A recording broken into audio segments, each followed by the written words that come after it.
So for the lastly, it we call cloud-based learning. So when we say cloud-based learning, it's the storing learning materials in the cloud-based and using digital tools for note-taking. So allowing is access from anywhere source, secures notes, and improve organization. So I will demonstrate the first app, what we call the notepad or notebook app. So first one we can do is step 1. Go to the Play Store to search and install the notepad or notebook app.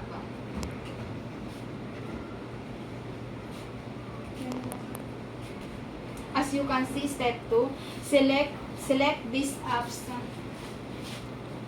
like this notepad, and step 3, check the home screen if it has been downloaded. So ito check natin dito sa home screen natin kung na-download ba yung app na ituturo natin. Then step 4, after you download it, open the app and you will see like this. So i-open natin yung app at may makikita tayong ganito. Then step 5, after we see that, let's just click it. So i-continue natin. Then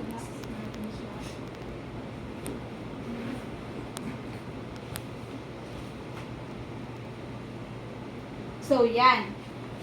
So after we open it, we just then log in or sign up with your Google account.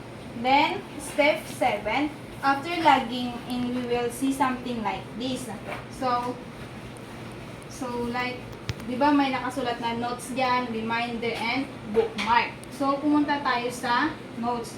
Then pindutin natin tong plus, itong sign na to, i-click natin siya. Then makikita nyo diyan yung title and write your here. So sa title, diyan yung pwede natin ilagay na example ng mga pinag-aaralan ng grade 9. For example is the respiratory system.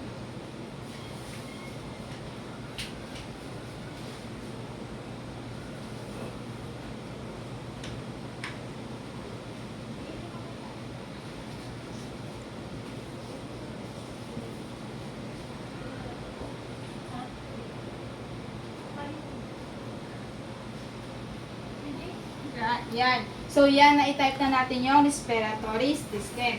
So, yan, pwede na rin tayo dyan na mag-notes ng mga gusto nating sabihin about dun sa lesson or about dun sa mga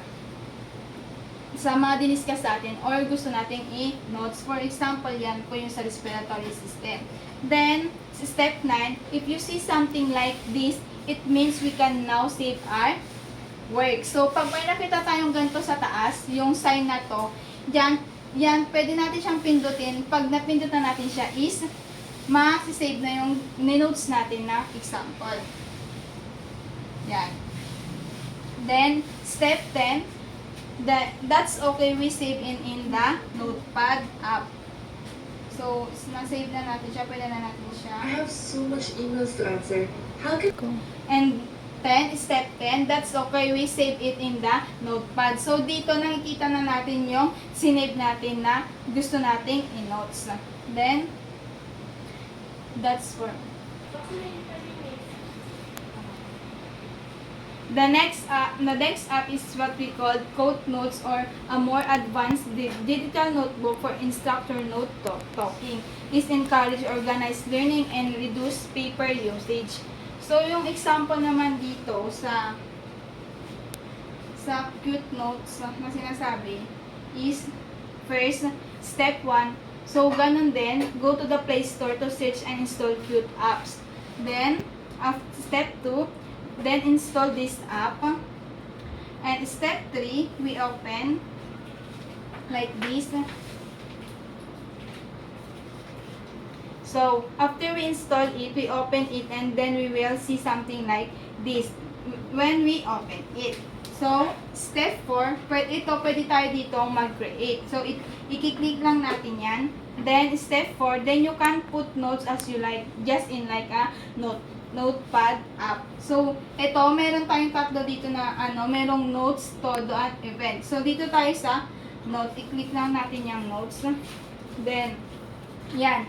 Merong nakalagay na title and details. So, diyan pwede rin natin tulad nung sa notepad app. So, pwede rin tayo maglagay diyan ng mga notes na gusto nating ilagay. Then, step 5, then you will see this sign. So, itong sign na to, nakapaloob diyan yung then you will see this front of styles. So, meron din mga pro diyan na available na na pwedeng gamitin. Then, step 6, then you will see this time again, you can apply a picture if you want to insert one. So, dito naman sa kabila, dito, pwede tayo dito mag-insert ng picture. So, for example, like this. So, di ba yan? Na-insert na natin siya. Pwede na tayong mag-select ng picture. Then, pwede natin siyang lagyan ng notes sa baba. Example. Ganyan. Then, pwede rin pumunta tayo dito sa step 8. For example is, dito sa 8, pwede tayo diyan mag-create ng new edited picture if we save. Then, you will see the plus sign again. So, diyan.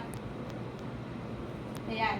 So, dito naman, you can draw or take notes or anything you like. Once finished, you can easily save your work by checking save in our upper corner.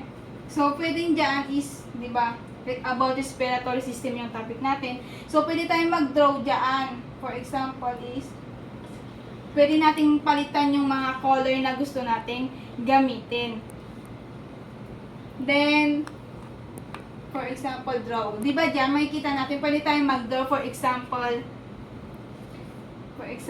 di ba yan? Makikita nyo ba? Yan. So, di ba, mayroon tayong na-draw dyan na heart.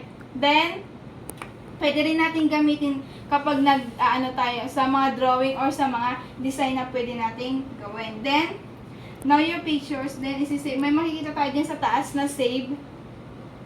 Then, isave lang din natin siya. Then, now, this picture is already saved and drawing are you saved in the Qt apps.